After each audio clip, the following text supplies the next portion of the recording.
So now let's take a look at some of the data that we collected in this experiment. If you remember, we had a flask that had a stopper in it and a glass band that was open at the top. So inside this entire system, we just put it into boiling water. We found that the temperature of the water was 97.2 degrees Celsius. And so I took this out of the boiling water. I put my finger over the top right here so no air could come in as the gas cooled, and I put it into a bucket of cold water. Now, that cold water ended up being, after about 10 minutes of keeping it all submerged in there, that cold water ended up being a temperature of 23.1 degrees Celsius. Now, as this gas cools, obviously the volume is going to go down, and so the question is, how much did that volume decrease as the temperature decreased? And so what happens is, because this was all underwater, this created a vacuum, and so water would be sucked in through this tip and down into the flask, and so I could say how much, I could determine from that how much the volume decreased. And I found that 29.2 milliliters of water was drawn into the flask. So that's how much the gas actually decreased as it cooled. Now the question is, how much gas was in there in the first place? I know how much it went down, but I don't know how much it actually contained in the first place. So to do that, to solve that problem, I then went back, okay, I poured this out, so this was, I figured out how much was in there. But then I filled this completely up. Now you'll notice this is a 125 milliliter flask, but that just has a mark up to that line. I know that's approximately 125 milliliters. Okay, it's not very exact, but notice that there's a part up above this, and also there's this volume of the tube itself. That's all significant. So what we do is I made a little mark to see where the stopper was, and I filled this completely up with water. I put it back down to the mark, and I made sure that the water was all the way in this part of the tube as well. So I knew that the volume of the entire system, once I've measured that out, was 140.4 milliliters. So that was when the temperature was up to 97.2 degrees Celsius, the gas occupied 140.4.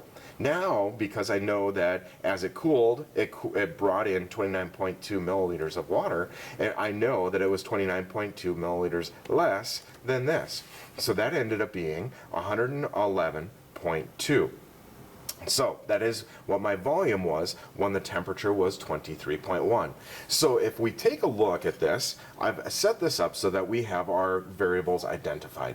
We found that our V1 was my hot volume, so that is 140.4. My V2 is my cooled volume, so that's 111.2. Now, what do I mean by hot? I mean this boiling temperature, which is 97.2. You all thought it was going to be 100 degrees Celsius, didn't you? That's not how that works.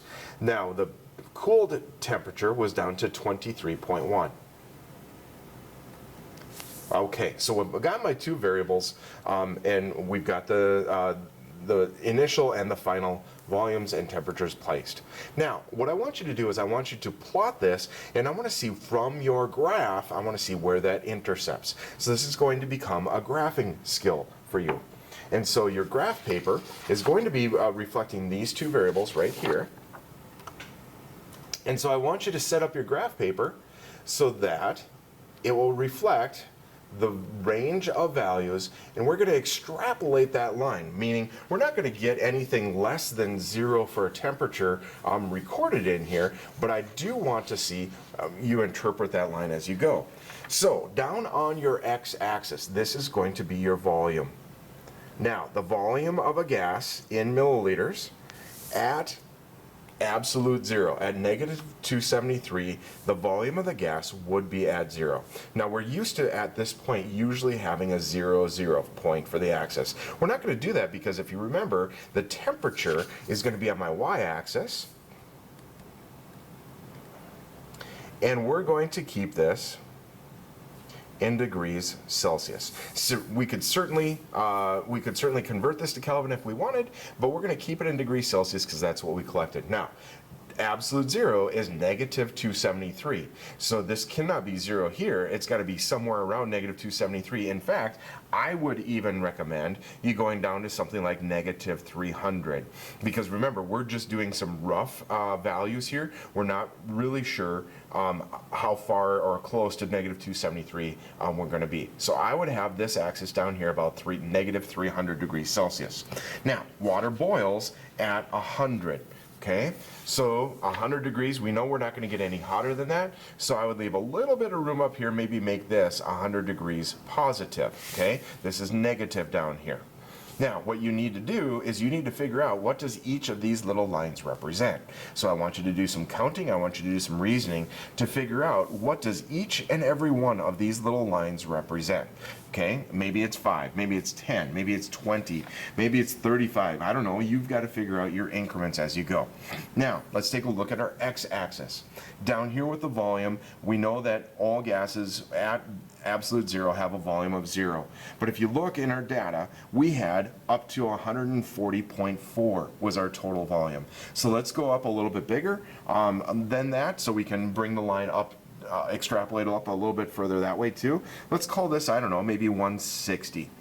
Because we went negative 273, we kind of put in a little bit, we'll put in a little bit more over here as well. And so same game. Going from 0 to 160, what do you think each of these little lines is going to represent? I want you to label those so you know how to label, plot those points.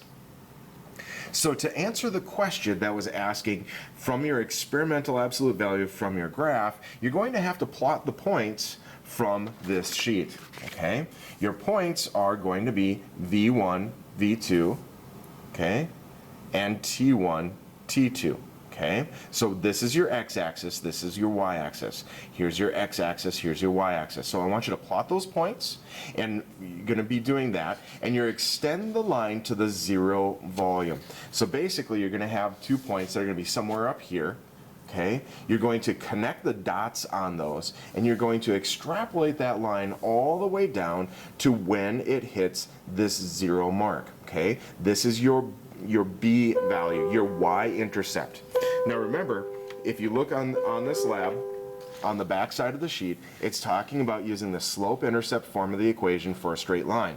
So you're going to connect the dots and read basically on your graph where it is. Now I want you to do the math. So you're going to get a different answer for number 7 than you got for number 6. Okay, I want to look at your graphing skills, how you interpret from a graph, what it's telling us. But now I want to go through and I want you to show your work here and see where it actually intercepts this point right here. So find your m value. That's going to be your rise, y2 minus y1, over your run, x2 minus x1. That will give you your m value that you're going to be putting right here. Okay, now you're going to pick one of those 2 points. Maybe it's these 2 points, maybe it's these 2 points. Pick one set of those values and plug them in for here. So you're going to end up with y equals mx plus b, but I want to know what my y-intercept is. So to do that, I need to get this over, the mx product, over on the other side of the equation. So b, to do that, I have to just subtract from both sides. So b equals y minus the product of m and x. Okay, so this should give you all of those points, and that will give you your absolute 0 value in degrees Celsius from your data. So I want to see how you calculated your m value. Plug that into here. Your x and your y, just make sure you're picking either this x and y value or this x and y value, and you're solving for b. Then I want to see, now it should be close to what you found from your graph, but it should be slightly different because this is going to be more accurate based on numbers. Now, number 8 is an analysis question. So you got a value here, okay? I don't know if that's good or bad. You might look at it and say, man, that's not negative 273, but we don't know if that's a good or bad value yet because we want to find the percent error. Now remember, percent error is simply saying how far are you off, okay? That's the error component. So negative 273 is what you're supposed to have. You have to take a look at what you actually had. So how much were you off from that?